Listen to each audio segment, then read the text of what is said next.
Our battle with Russia will now include YouTube deleting entire news networks and channels off their network, the owner of Chelsea, one of the most popular English Premier soccer or football teams, whatever you call it, being barred from selling tickets and operating, and also Facebook and Instagram to allow calls for violence against Russians temporarily report. Crazy stuff. You got to see this whole stream. So The Hill reported Facebook, Instagram to allow calls for violence against Russians temporarily report. Facebook and Instagram will temporarily allow users in some countries to call for violence against Russians and Russian soldiers within context of the war in Ukraine, a company spokesperson confirmed Thursday, a substantial shift to their rules on hate speech and violence and incitement. As a result of the Russian invasion of Ukraine, we have temporarily made allowances for forms of political expression that would normally violate our rules, like violent speech, such as death to Russian invaders. We still won't allow credible calls for violence against Russian civilians, Meta spokesperson Andy Stone said in a statement. They will also temporarily allow some posts that call for the death to the Russian president. I think the Libertarian Mises Caucus nailed it on Twitter. They said switch Russians with Japanese, and suddenly it becomes clear how their internment camp under FDR was possible. Big Tech makes exceptions for incitement is yet another piece to the corporatist social control puzzle being assembled around Russia, and it will be turned inward. I mean, it already has been turned inward. People like Howard Stern are openly calling for allowing people refusing Pfizer or Moderna injections to pretty much die and not be served in hospitals. Millions of people have been fired, dehumanized, treated like animals,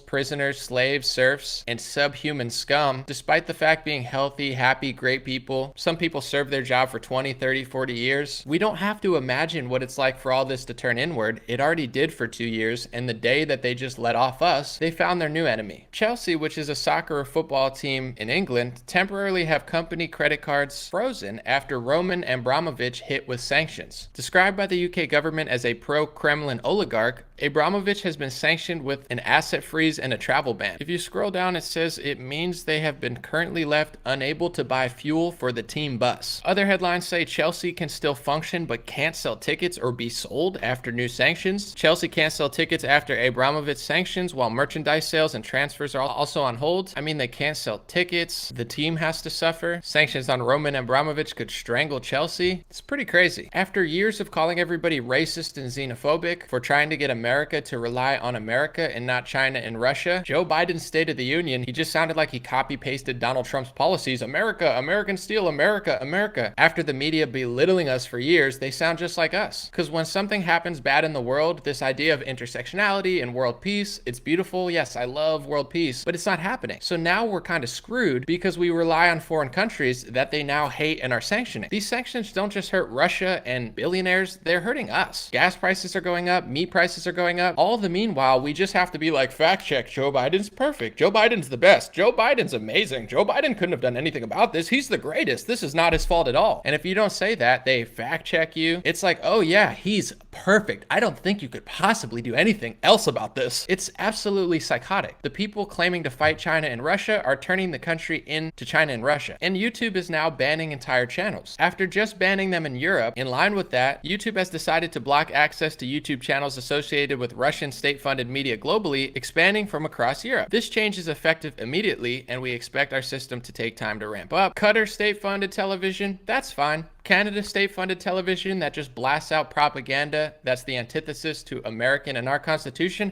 that's fine. British state-funded media, that's fine. Dozens of countries lying all the time, no problem. Russia, banned. What's really concerning about this is I'm somebody who likes to understand both perspectives. I listen to Zelensky's speech, I listen to Putin's speech. I listen to Putin's speech on RT. Now I'm not going to be able to hear their perspective. You can read the Communist Manifesto. Mein Kampf is still available on Amazon. It's taught in history classes.